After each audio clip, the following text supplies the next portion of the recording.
what cures in therapy is truth. That's the curative. Now there's exposure to the things you're afraid of and avoiding as well, but I would say that's a form of enacted truth, because if you know there's something you should do by your own set of rules and you're avoiding it, then you're enacting a lie. You know, you're not telling one, but you're acting one out. It's the same damn thing. So if I can get you to face what it is that you're confronting that you know you shouldn't be avoiding, then what's happening is that we're both partaking in the process of attempting you to act out your deepest truth. And what happens is that that improves people's lives, and it improves them radically. And the evidence, the clinical evidence for that is overwhelming. We know that if you expose people to the things they're afraid of but that they're avoiding, they get better.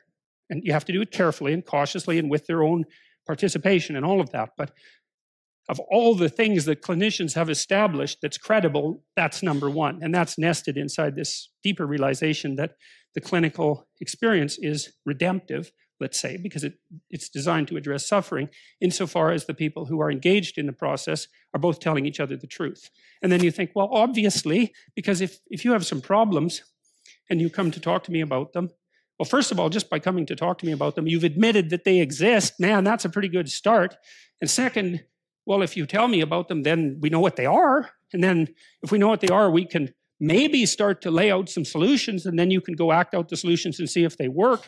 But if you don't admit they're there and you won't tell me what they are, and I don't, and I'm like posturing and acting egotistically and taking the upper hand and all of that in our discussions, well, how the hell is that going to work? You know, it might be comfortable moment to moment while we stay encapsulated in our delusion, but it's not going to work.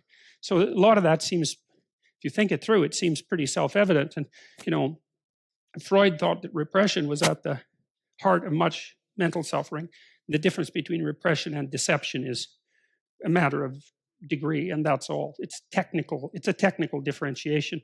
And Alfred Adler, who was one of Freud's greatest associates, let's say, and much underappreciated, I would say, he thought that people got into problems because they started to act out a life lie. That's what he called it, a life lie. That's worth looking up, because Adler, although not as charismatic as Freud, was very practical and really foreshadowed a lot of later developments in cybernetic theory. And of course, Jung believed that you could bypass psychotherapy entirely by merely making a proper moral effort in your own life. And Carl Rogers believed that it was honest communication mediated through dialogue that had redemptive consequences. And the behaviorists believe that you do a careful microanalysis of the problems that are laid before you and help introduce people to what they're avoiding. It's like all of those things to me are just secular variations of the notion that truth will set you free, essentially.